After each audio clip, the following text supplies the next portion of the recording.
We haven't got the injuries. We are seeing the style of play. What's the issue? The issue is we're not scoring goals. Like, we're not conceding the same amount of shots we were. We're not conceding the same amount of goals we were. Yeah. We're having far more of the ball. We're creating more chances. Like, of all of the different areas of football, the one thing we're not doing, there's probably more than one, but it feels like the one thing we're not doing is putting the ball in the back of the fucking net. Yeah. The second that changes, all of these draws become wins, and most of those losses become draws. My concern is we don't start scoring those goals quick enough for Eric Ten Hag, for him. Hello, welcome to Stretford, Paddock. This is Off the Bar, brought to you by Green King Sport, and we need to work out what is wrong with Manchester United. Wait, why? Because we never win any games, Stephen Howson, of course. How are you? We don't lose that many either. We don't lose that many. Jay Motty's also here. Yeah. What we're going to do is we're going to lay out the options, including Eric Ten Hag, because as much as we may want to defend him, there's a chance that he's part of why we aren't winning at all. Do you feel like we get clouded because we're actual fans and supporters, and it's like in our nature is ingrained in us to try and get behind the manager, to try and back the manager? Do you think that sort of clouds our judgment? No, because if Gareth Southgate was here, I'd be setting fire to everything.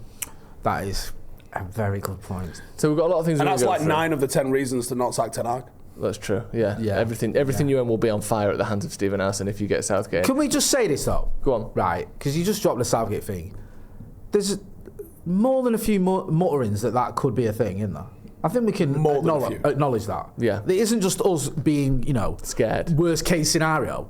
Like, we're hearing a few people that we trust and, are reputable saying that you might want to look into that, which worries me a lot, because as bad as it is under Ten Hag, I don't think it'd be better under Gareth Southgate. I've stocked up on firelighters. Steve's got an absolute health and safety nightmare in his back garden. Just a pile. If anything touches that, if there's a lightning strike within 200 yards of that, it's over. It's all over for all of us. That's how bad it is.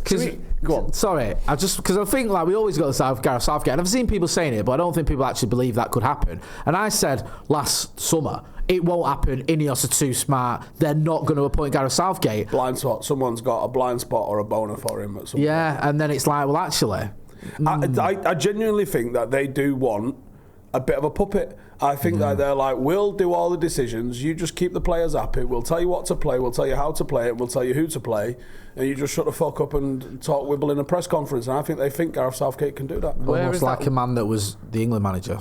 But where has that been successful, that model? Has it been successful anywhere? Like, obviously I know some managers are more vocal and have more control than others, but genuinely you're kind of just, we've got our hand up your arse and we'll do everything. It probably has been. I can't give it off the top of my dome. Do you know the closest it's been to being successful? Is Avram Grant in 08. Yeah. I mean, it was 2 kicks of a ball away from a double. Yeah. Because he was that guy, wasn't he? Literally. He was just, listen, that's your team. You're not getting any transfers, forget that. Cause I think there's a lot of player power involved. No, you're right. But it was basically just keep everyone ticking over and happy. Don't get in the way. And for those who don't remember, what did Avram Grant? Well, was it 1 point behind us in the league in 08? Was it, or 1 or 2? I think. And then it was a win. It was a win away from winning the league, and then John Terry slipping over away from winning the Champions League. Yeah. And Jose, I think, managed the first few games, so it wasn't like he took over in. His win rate was in the 70s, I think. Yeah, April. Yeah, he didn't take over at the end and go. He did brilliantly. He got sacked. Yeah, and he was just a yes man basically for Abramovich and the regime. That's one of the things that he was dog shit for West Ham. And then you see that he was that good with Chelsea. You're like, oh well, is he good or is he bad? It's really down to the team. Eric Ten Hag at Ajax is Avram Grant at Chelsea. I mean, not to say that we're Avram Grant at West Ham, but we should look at the manager. Let's start with that. Okay. There's a lot of things to go through. We want to go through players. We want to go through loads of different things. But let's start with the manager. And one of the big criticisms about him up until this season, this one has disintegrated before our very eyes, is there's no play style. Yeah. Let's start with that, because that's been, over his tenure, one of the biggest criticisms of Ten Hag is, where are the tactics? It's not happening. There's gaps in midfield. We're not scoring enough goals. Defensively, we look fragile. And now we're shitting goals.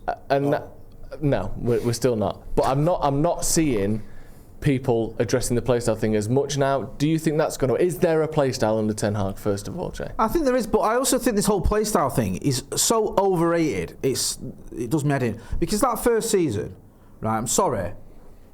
and I'm the last person to talk tactics and things like that. But you watch like the Brighton game, the Brentford game, when there was this sort of we're going to play out the back, and it just went out the window because we lost those 2 games. You look at that Liverpool game, and I was at that Liverpool game, and it was David De Gea hoofing it. It was Jadon Sancho and Marcus Rashford just getting on the break a lot of the time against Liverpool, and it worked, and we won. But people weren't really that bothered about the play style. And then you look at it in some of the other games, like the Barcelona game, was it the Arsenal game or the Arsenal City game? Getting mixed up. It was different to that Liverpool game, but no one was going, what's the style here? What's going on? Because we won. And no one cared. What's the style of playing the FA Cup final? Yeah, exactly. It's like, if you're successful, if you're winning games, no one gives a shit. And I watched Sir Alex Ferguson like we all did for 26 years, and different games had different styles, and no one went, well, what's Fergie's playing style? Because we kept winning.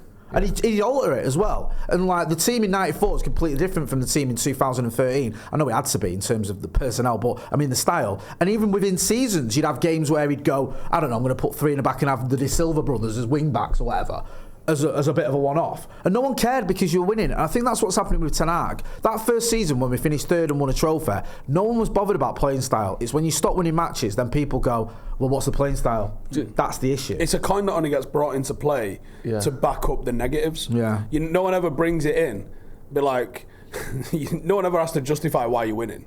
No. But no one ever comes in and goes, we're winning all these games, and we've got a really nice playing style. Like, it's irrelevant. It only ever gets brought out and put into the why he's got to go column. So this season, I know obviously we've not won many games, we've not lost many, as you said, but I do feel as though there has been a clear control and play style from Ten Hag. And I do feel, amongst many criticisms, which we will get into, the play style one seems to have vanished a little bit. I haven't seen a lack of play style been levelled at him this season, despite the bad performances of you. When I spoke to Tom Eaton, it was because we were spotting stuff. I wanted to ask Tom about when we was on the tour, and I interviewed him. And I was like, it looks like we're trying to build up 3-2, 3-1, that sort of stuff. And Tom sort of went, there's a few ways that we're trying to do that. And it was very, very clear when we saw on tour, we are trying to do this. We didn't see that previously. Do you think anyone's ever done a mix zone and asked the first question like you did? Never. I don't think anyone has. I don't think there's ever been a mix zone where the first question has been, what was it? Do you want to talk me through that first goal? What was going on for that first goal? And he was proper all right with it as well, because you know each other. Because he'd made a mistake. Yeah, it was a goal we'd conceded, not one we'd scored. You'd never see that in a mix zone. The first question isn't going to be one that's likely to get someone's back up. Do you know the best part was as well? The United press offer was 3 feet away? Yeah. Not asked. Yeah, I love that. Sorry, yeah. Because that's one that could potentially someone be like, whoa. Yeah. I think because he's 36, 37 or whatever, and he's older than that press officer, he can probably be like, I'm all right here. If that was Kobe Mainu or a kid, you might have had a problem. It did Harry Amas as well. Yeah. And I didn't ask him any hard questions. Yeah. Like, did you enjoy yourself? You have to tailor it differently. You'd built up that sort of relationship with Harry Amas as well. And you'd had a chat with him off camera a few times, and you'd been sort of following him a little bit on his trajectory. So there was that sort of thing. It wasn't just you as a journalist or a YouTuber going. And like you said at the start, I'm a fucking fan. Yeah. I want all of this lot to do well. Whether it's Tom in his role as second, third choice goalkeeper / keeper coach, whatever he's fucking doing, or whether it's a young lad that's trying to break into the team. I want them to do well. Or Southgate in the dugout. Joe, I swear to God. Would you, right? Would you get behind him? Joe, it's the closest I've been since 2005 to boycotting. Really? And I don't say stuff that I don't back up. Would you? Right? Yeah. Would I am a fucking man of my word, Jake. And I'm teetering on the threat of I'm not fucking going while he's in a dugout. I get you. I'd find a way to be positive about it, but I don't want it to happen at all. Can we just move on to... Sorry, I keep... No, it's fine. But just as in a word, do United have a clear and defined play style or play styles in your eyes? You're the expert. Yeah. And the thing is, like, in a sort of broader sense, like, we know that we're metrically better across the board, and I'm sure we're going to touch on that at some point. There is a defined play style. Can we not have some teething problems? Like, I don't want them, but is that not maybe we can't just flick a fucking switch? But in opposition to that, people would say, this is his third season now. Yeah, cool. How long are you seeing? It's not them players' third season. It's not this style of play's third season. Like, and also, it took Fergie longer than that. So you're asking this fella to do it quicker than Fergie, and he's nowhere near as good as Fergie. Yeah. So, he's also got a lot more going on, certainly in the fucking media, that Fergie didn't have to deal with to the level. Yeah. Certainly at the same time. Like, this isn't excusing anything. I want us to win.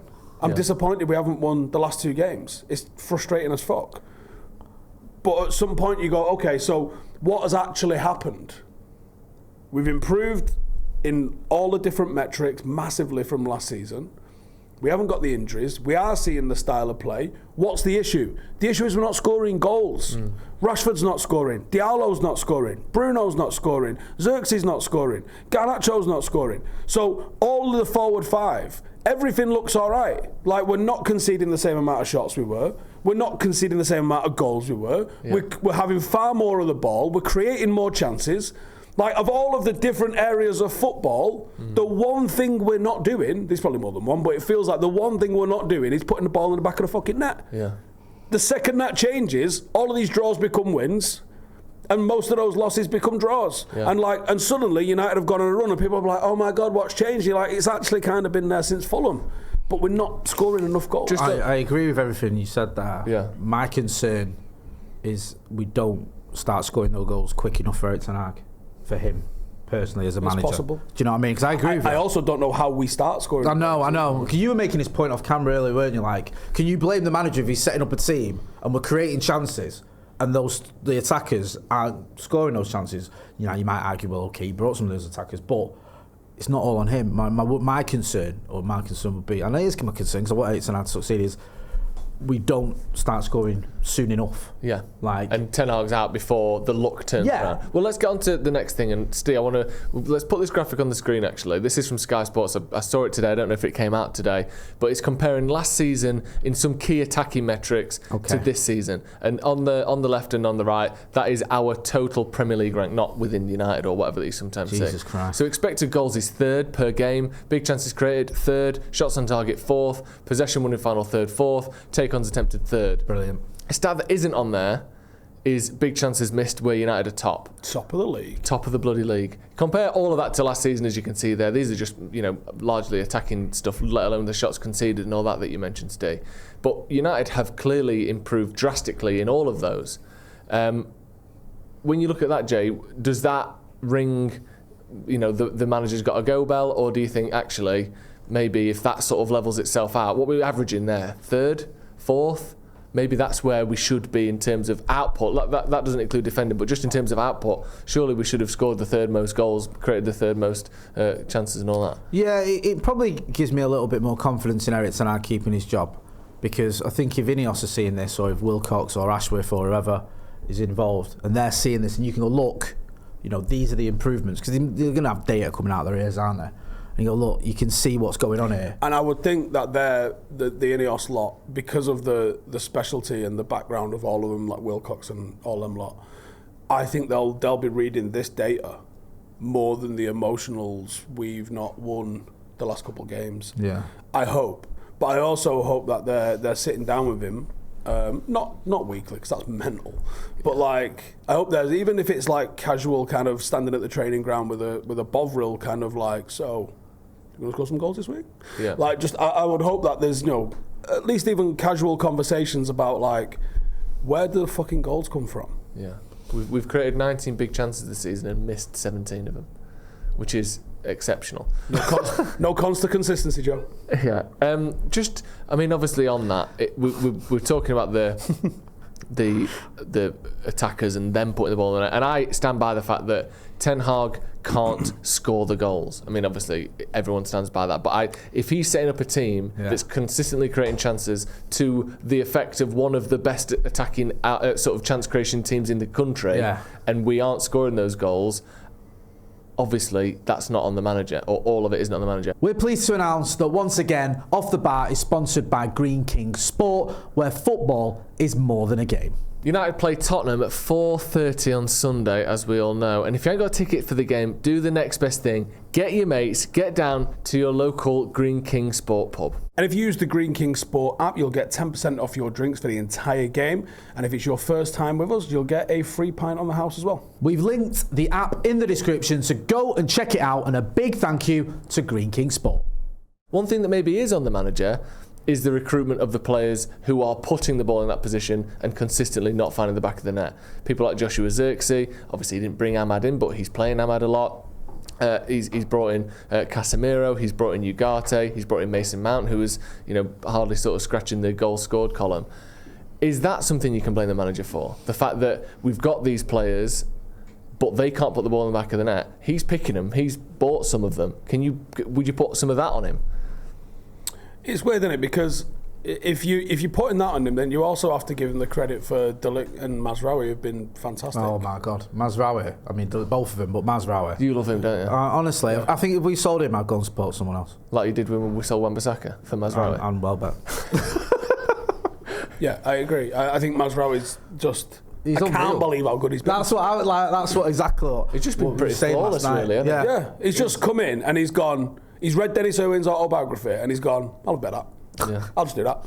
I'll just be dead good every week. Like minimum fuss, no mither, and just well good every week. 8 out of 10 every game. And by the way, we're going to have made a profit by replacing the guy that was here before me with me. I know, and I stand corrected because I love Wan-Bissaka and I thought we shouldn't have done that. I was like, why get rid of Wan-Bissaka? We've got the right backs, all right. We need left backs, but looking at Mazraoui, I'm glad we've got him because he is ridiculous. Unreal, he is, isn't he? It's decision making. It's like those intangible things where you watch it and you go, that was good. Yeah.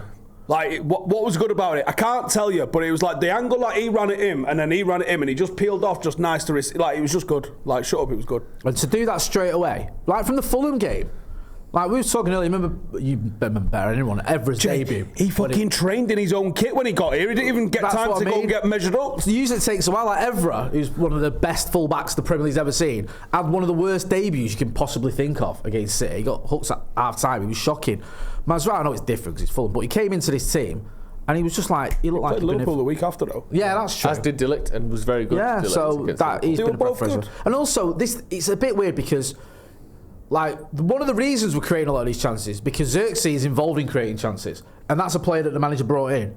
So it is a bit skewed. And also, you could have said, right, and I've heard this argument and kind of joined in where you go, okay, flashback a year ago, whenever, could we have maybe not bought in Højlund and Mount and put all that money towards a Harry Kane? Well, from what we gather, the club weren't feeling going for Harry Kane. Yeah. They were feeling like that ain't going to happen. We'll get Daniel Levy will lead us a merry dance, and we'll end up without anyone. So we have to go for Højlund. So it's not like you can blame that on the manager because you can say, well, why didn't you do that? This and that. No, it's not like we spent 65 million on Dominic Solanke either, is it? Well, there you go. This is what I'm saying. It's not like there's just strikers out there and you can go. But it does make sense as I don't know how true it was, but it does make sense as why United were linked with the likes of Ivan Toney deep into the transfer window, and you're like, I don't know where he's going to play, but I'm here for it because all through pre-season I was like, I don't think there's enough goals in this team. No. Like, you're asking Højlund to do something he's never done and be like a 20-goal guy. Now, he did all right last season after a bit of a barren spell and a bit of a barren start, but he did all right.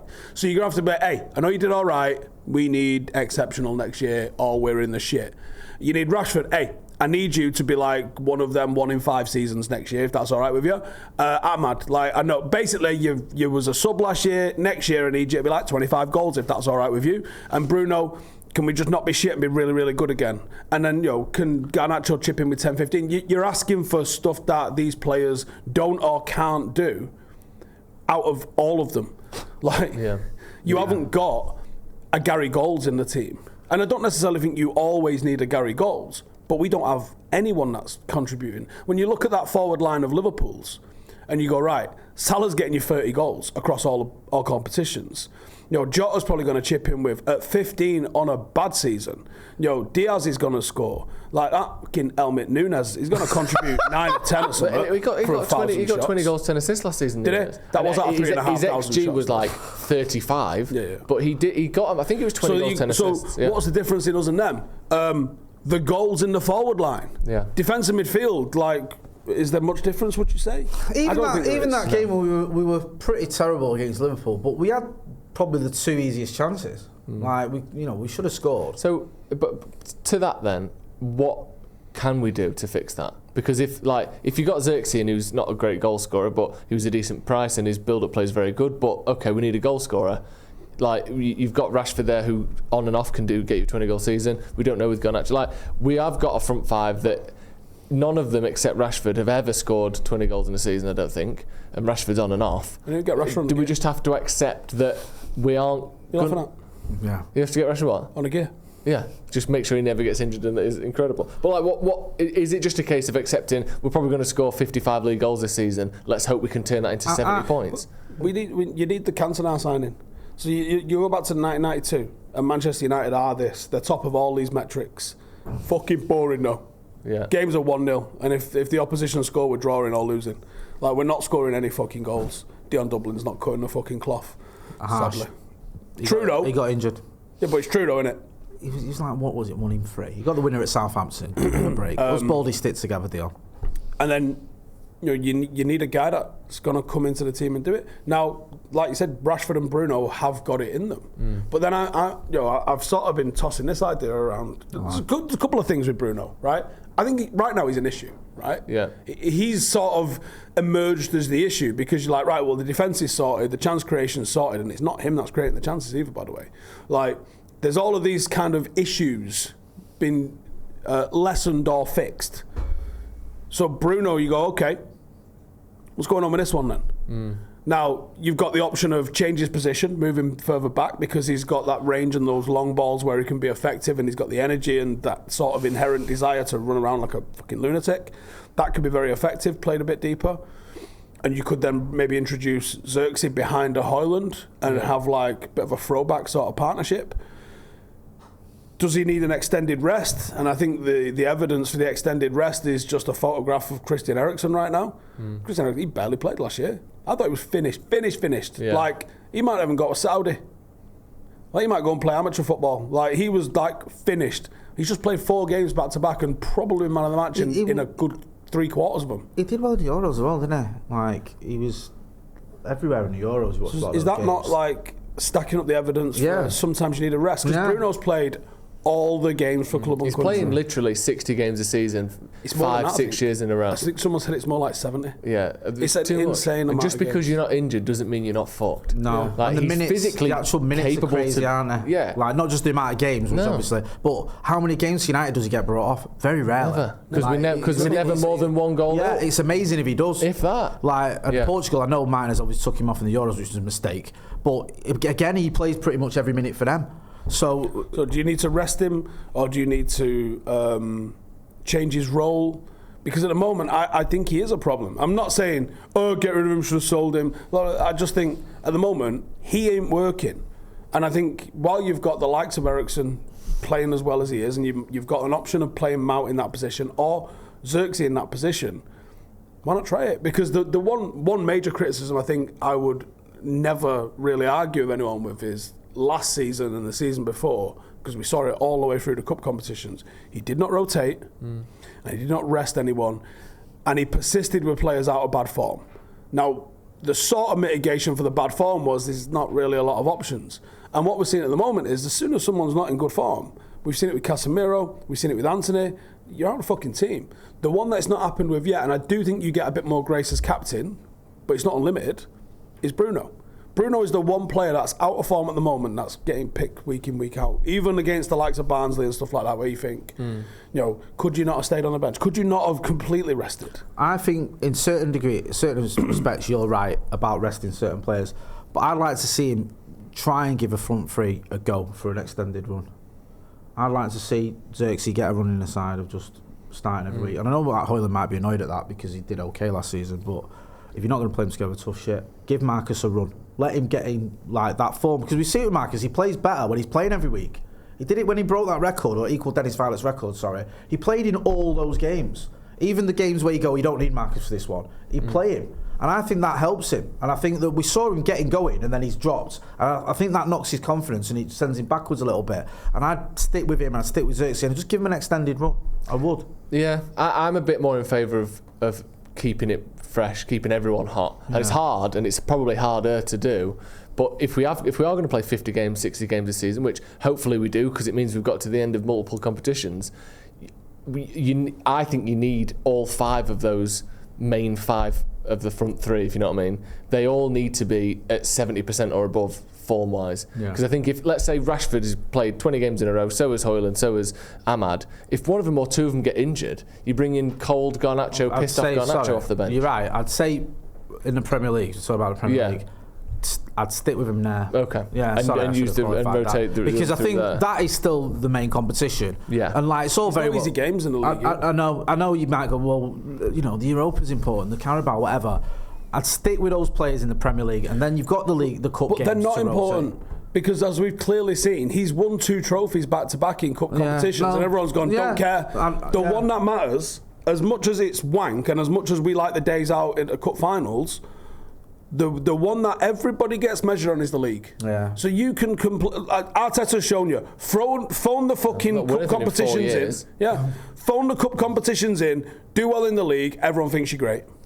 It's like, and you can do that, like in some of these cup competitions. He did it like to a certain degree against Barnsley. Anthony's not played any games other than against Barnsley. Yeah, like there's a reason for that.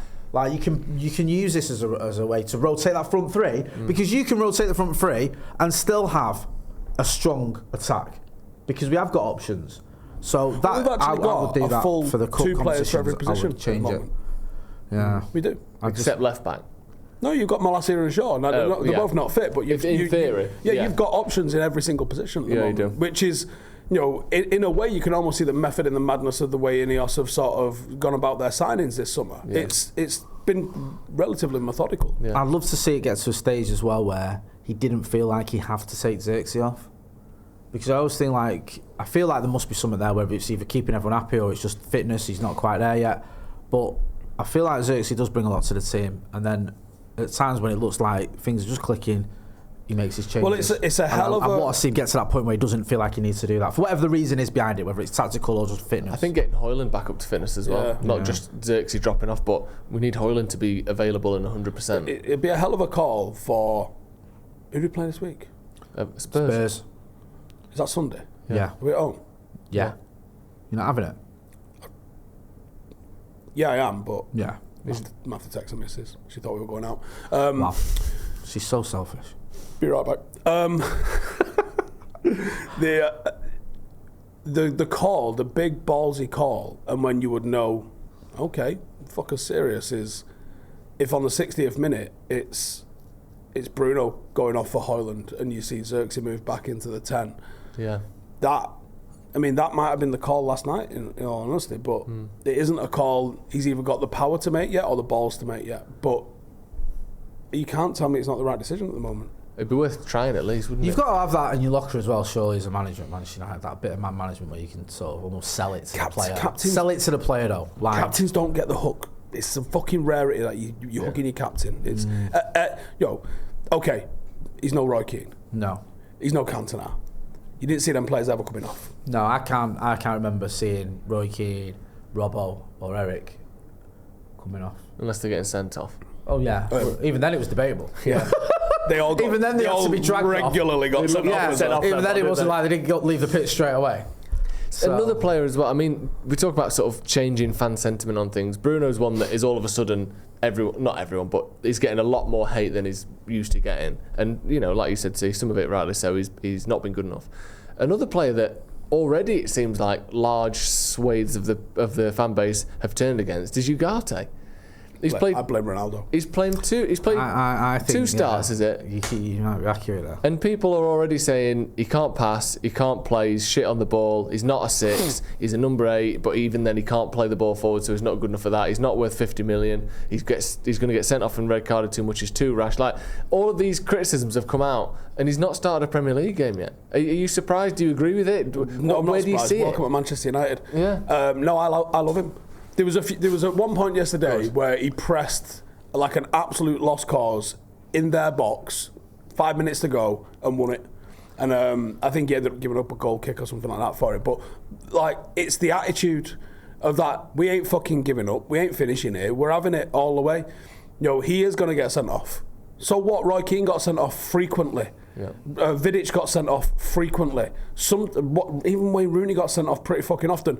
You need some players to just live on the edge of that violence a little bit sometimes. Otherwise, it gets too robotic or too Louis van Gaal at times. You need someone that's going to break the mould and do something a little bit different. Can we also, and I love Ronaldo Brown, I do. And I think Ronaldo, to be fair, he's watched him at PSG, so he's not just basing it off this, what he's seen in the United shirt. But can we just stop this fucking nonsense? Like, seriously. What are we on about? What has he played? What? A bit of a game was it Southampton or whatever. Yeah. A game was it Barnsley and FC 20. Well, against Southampton, did he complete all of his passes? Like, someone did an article after the game where it was like not attacking enough. There's worries there. Just fuck off. No, his role... honestly, that's just nonsense, isn't it? It just fucking is. I don't know if the games where United are going to hold the ball and live in the opposition half are going to be the games for him. But isn't that the whole beauty of having a squad where you pick the right tool for the right job? No, Steve, if you're not the best player in every game you play in, you're shit. And you have to be able to be the best player in every game. Otherwise, if he's got a weakness, he must be terrible. Like, well, you know, that's life. There's a bit of Park Ji-sung about him, I think, in terms of like... You know, Park was probably a bit more technical, but like there's a usage for him, and he might not play every single week. And I personally think that's absolutely fine because the laps, like, I can't wait to see that crazy little arsehole at Anfield. Can you? Yeah, exactly. Whereas, to the point you made at the start, Christian Eriksen isn't going to play every week. But there's certain games... I don't want to see him at Anfield. No, there's certain... Exactly. But there's certain games where he's the best player on the pitch. Yeah. And he's linking everything. He's putting Mainu in. He's playing that through ball to Garnacho. I'm shocked he's played 4 consecutive games and looked as good as he is. Yeah. I was thinking 3's pushing it. All right, one of them's Barnsley, but 3's pushing it. 4, fucking hell, man of the match again. Like, I mean, he did give the goal away. He did. But it was... I mean, that was like the one time he gave the ball away, I think, in the entire game. But yeah, so I think having people for roles, but because again, it goes back to this thing at the start, the play style. People want an unwavering, uncompromising, this is what we do every game because this is who I am as a manager. It's, I have one system and that system will beat Pep and it'll beat Klopp and it'll beat Jose and it'll beat everyone. I think it's lazy. I think that's what people want. People want to be able to point to, they want it to have a fancy name, right? They want it to have a fancy name that you can identify it as or write a textbook about it, and they want to be able to say that's the best 11 for that system, and then they don't want to have to think about what happens if they come up against a different system and to tailor it towards it. They want the one-size-fits-all, but that isn't football. No. If you like compare it to like MMA or something, like different styles are different against each other, and fighters will prioritise one element of their game to beat this fighter and prioritise a different element to beat that fighter. You don't just go, this is what I do every time, no matter what. Wrong. What? Anyone from Dagestan does the exact same fucking thing. True. But they shave the top lip, they leave the chin strap on, and then they wrestle fuck the shit out of you. Well, they do. But and actually then, maybe there is a case then, because there are certain fighters where you go, right, I'm against this guy as a boxer, I'm just going to take him down. Whereas if I was fighting this jiu-jitsu guy, I'm keeping this shit on the feet. That does happen. But then is City Dagestan? Yes. Is City the Khabib Nurmagomedov of football, where we are going to take you down no matter how good at wrestling you are, no matter how good at jiu-jitsu you are? Like, is that what we're competing against? Yep. And is that why people want one system fits all no matter what? Probably. Because you see Khabib over there going, I don't care how fucking good at boxing you are. And to a certain extent, Manchester United in the 90s, when we were good, we were the same, but we were Mike Tyson. We'd come and swing for the fences, and we're going to give you half a chance and then fucking destroy you. Yeah. It isn't going to grapple fuck you, and we're not going for points. And it's not going to be boring, and we're not going to have 75% possession. We're going to live on the seat of our pants. Was it like we was never more than a goal up or down for the entirety of the back 5 months of 1999? Like proper flying by the seat of your pants shit. Mike Tyson it. Yeah. Or even Roy Jones. Just pure fucking showmanship. Because then, Jay, like, obviously... United at the minute are pure Conor McGregor. Yeah. 2024 version. At the minute, it feels like obviously City reputation were fucking shite. City are at the top of the kind of mountain in terms of winning everything, beating everyone. Like Steve said, 75% possession. You get 4 shots a game, and United aren't doing that. Is it the case then that until we get to that point and until we do it that way, there is always going to be criticism? Do you have to accept that and try and do things differently, or is it, unfortunately, if you're not playing like Pep and like City, then you're not good enough? Do you think that is a sad truth about football? No, I think people sort of fall in love with Pep in a way. He's doing things, and the City style of play, and this is all wonderful. And now I see kids playing like this, and it's all because of Pep, and he's so amazing and love what he's done. Cruyff. Yeah, exactly. Thank you. And it's just I don't think you need to worry about that. I think you need to find a system and the players and the squad and the style that is effective for you. And I think United can do that. And I think that Erik ten Hag, you mentioning there, you can see what style he's got, you can see what he's trying to do. And that's what he should stick with. And it shouldn't be about, I know he's worked under Pep, so there might be some influence there when they were both at Bayern Munich. He might just naturally have that sort of, idea. Well, he is Dutch. Yeah. So they all pray at the temple of Christ. Total football style or whatever, or, sort of the sort of tiki-taka way that became so popular during the late 90s, whatever it was. But I think Erik ten Hag, just if he's got like you said, a style that he feels is the right one, then he's got to stick with that and just forget about what Pep Guardiola or anyone else is doing. Because yes, everyone's in love with Pep at the minute, but that can all change. We've seen it before. Everyone was in love with Arsene Wenger. They were. Arsene Wenger was the only way to the revolution games. of English football. You mean the professor? Yeah, exactly. Because he speaks, 4 languages, whatever. And Fergie said, I've got a kid from Africa who speaks 5. We're going to start calling him the professor. Like, it was just, everyone was like, he stops them drinking beer and he has them doing this and they you know what I mean? It was like, okay, he's obviously successful. But then, by the end, he had his own fans with Wenger out banners at the game. Do you know what I mean? It's like... It is Arsenal fans, though. That is true. It can change. Mourinho was the same. When he came in, and this was this Chelsea side that conceded, 11 goals or something stupid in a Premier League season? It was 15. 15, sorry. Yeah. It was like they never conceded. It was like, oh my God, this was is crazy, a defensive masterclass that no one has ever seen before in Premier League history. Everyone loved him. And then, before you know it, he's getting sacked from Spurs. It can happen. And it could, the wheels could come off of City very soon. I know we're all hoping for it. We don't know what's going to happen with these charges. We know that could make it all different, where people start viewing them differently. So I think Erik ten Hag just got to stick to his guns, man. That's the best thing he could do. I mean, there's been a cloud of controversy that's followed Pep throughout his entire career as a player and a manager at every single club. I don't know what you're on about. What are you talking about? I would just say, just Google Pep Guardiola drugs and see what comes up. Really? I know, obviously, you've talked about this before, but talk me, give me a brief bullet point version of the drugs allegations that have followed Pep Guardiola's career. Genuinely, because I've not heard this in a while. The channel from libel, I want to get the I'll Google it and get the exact quotes. We can hit me with some allegedlys if you want. VADA. Because I'm very, very proud of you, Stephen, for saying that. Yeah, because it is something that obviously, we've all said it. There's a lot more drug taking going on in football than we see, because it's the biggest sport in the world. Juventus, they found like 400 prescription meds for like EPO and all that lot, and it was like, hey, you're not allowed them. Stop that. Put them in the bin. Yeah. Like, it's the biggest sport in the world that I think across it must be, the most money in the world of any sport, because it's played so many places, and yet it's the only one that doesn't have a drug problem. Yeah. Interesting. I was trying to explain this to Jade about 2 weeks ago when I was talking about the UFC. I showed him a picture of Alistair Overeem when there was drug testing, and then when there was really good drug testing. Yeah.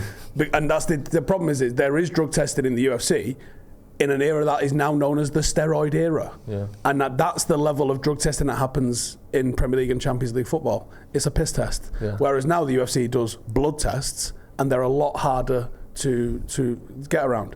So anyway, so this information is from a tweet I did back in 2020, which gets randomly retweeted like every day. So it was Sport Bible said, quote this with your best random football fact. And they had like a gif of Pep, and it just spurred me to give you a Pep fact. So here's my Pep fact.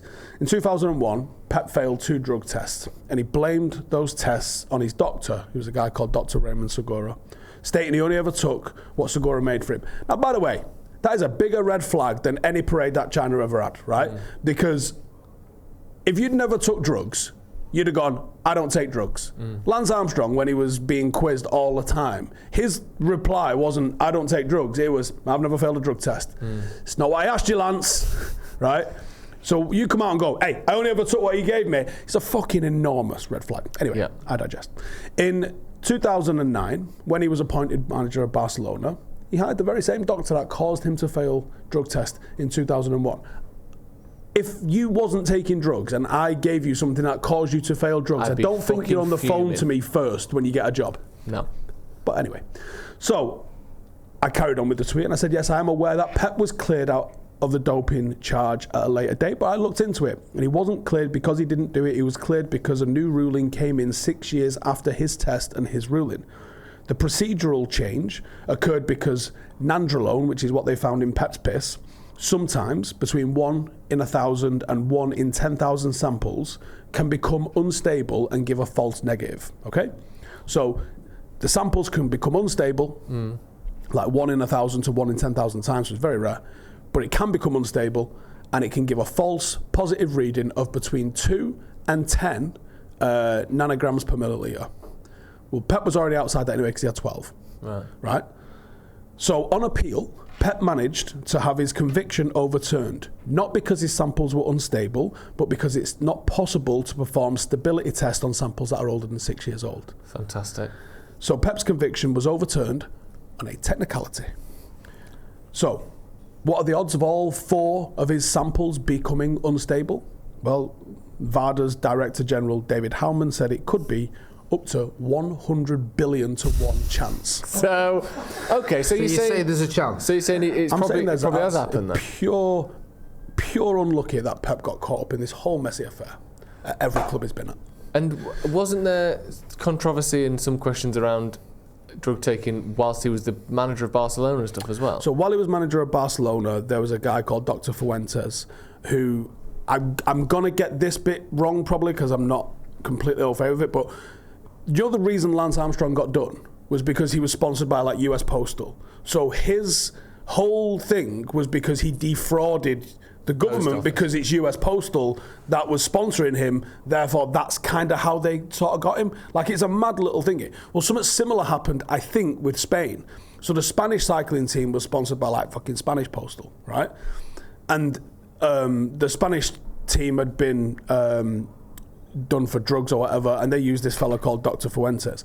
Now, Dr. Fuentes also did the Spanish national team, Barcelona, Real Madrid, and Real Sociedad, who, weirdly, were the only organisation outside of Spanish cycling that got done. Real Sociedad. Well, Real Madrid and Barcelona, the 2 biggest football clubs in the world, somehow didn't get touched by him. So supposedly, in prison, Dr. Fuentes has said he went to prison for it? Yeah, he went to prison for it. Christ. So he's supposed to have said, if they open up my fridge, Spain are going to have to give back the World Cup, and Barcelona and Real Madrid are going to be giving back all sorts of titles. And the judge, I believe this is the case, the judge said, I'm not here for the football side of stuff. I'm here just for the cycling. So just fucking burn all the evidence that's in his fridge. Fantastic, really? Isn't it? And it was the postal service that... I think it was the same. I think it was literally the same situation as why Lance Armstrong got done, which is because I think the postal service sued him for defrauding the government because technically it was the government that was sponsoring him via US Postal. So we need more drugs at United then? That's what we need. Well, we just got Dave Brailsford in. Classic. Finally, we're actually going to start winning some stuff. Suddenly, Eric Ten Hag's asthmatic Reds. Yeah. Get it on a flag, Joe. Let's have it. We see Ten Hag's hair just growing back. Like some just mad stuff going on. There's a couple more things I want to go over. The next thing to look at as to why United are shit is luck. And it's something that people don't like talking about, and it's something that has to be ruled out of every game, and the more luck you rely on, the shitter you are. But is there an element, Jay, of we've had a bit of bad luck here? Like, the chances we've made, we should have been winning these games comfortably, like Steve said. And I know people hate XG, and I get why, but the chances we're conceding are of poorer quality than the ones we're missing, and yet oftentimes they're going in. For instance, the goal on the line that Garnacho scored against Brighton that Xerxes kneed in while he was trying to stand up from sliding in, stuff like that. If he carries on lying down, it's a goal. It's a goal. Yeah, I think we win that game as well. That would have put us 2-1 up. Do you think there's been an element of bad luck this season? Let's take last season out of it. I mean, you can bring last season in if you want, because maybe look at the picture. Well, I think if you're going to, like last season when we had that cut run, people were bringing luck into it then who didn't like Ten Hag. They were going, you're lucky against Coventry, you're lucky against the Scousers. I don't think anyone could argue you're lucky against City because it was such a pretty dominant display. But people were making that case. So I think you can have it the other way around if you want to say, okay, well, if you're saying we're lucky in those games, can't we be unlucky in some of the games we've seen? And you can't excuse everything on luck. Like the Liverpool game wasn't down to luck, it was down to poor performances that cost us and players not doing what they were meant to be doing. But there's a couple of things that could have gone either way. Like that you mentioned there, the Brighton game, I know it's a lot of ifs and buts, but winning that would have been made a massive difference to the narrative and how everyone's perceiving it and the way people are looking at Erik ten Hag right now. So I don't understand that, and I think you can make a case there, but it doesn't last very long, that case. You can't keep saying it, and I think it won't even last past Sunday. If we have we lose 1-0. Mate, Spurs are shit, man. That's what I mean. And Heung-min Son scores one off his backside. You go, Onana trips over or whatever. You go, that's unlucky. Spurs are a big name on paper, but they're fucking shit. This is exactly what me and him have been saying on the preview. It's like, it's almost a perfect game for you because it's a big scalp in terms of people respect the fact you beat Spurs.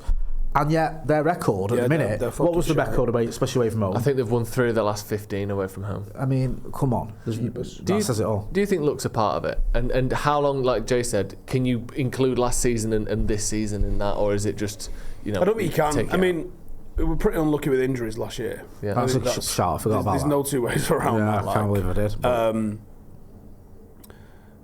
Nah, I don't think it's mad. I mean, yes, the Xerxes goal. The Xerxes intervention in Garnacho's goal. That's unlucky. I guess by letter of the law, VAR has to look at it and it rules it out. It's one of them where a bit of common sense is like, he's not fucking played that ball, has he? Fuck me. Yeah. But whatever.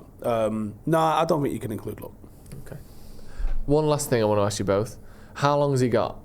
If it stays like this, where it's this kind of like United controlling games, good ranks in terms of shots conceded, shots created, all the stuff we're seeing on paper, and yet the results are 1 win in 3, or we've won a couple in a row, then we've drawn 2, lost 2. How long, unless it picks up, do you think Ten Hag's got? Depends on the sort of the results and the nature of those results. I know I keep saying it, and I will keep saying it. The Spurs game is huge. I really do think that, and I think that if you lose that game, that might be fatal for him. That might be. You think that quick? Yeah, I think it could be. I think they could look at it and go, it's just not happening. For whatever reason, this guy is just not getting attuned the way he should be out of this team. Now, if we beat Spurs and if we can sort of knock a decent run together, then he should have at least until January where they look at it, then maybe assess and go, okay, the January transfer window is here. Are we going to bring any players in, and do we trust this manager with whoever we sign? So, I'd say.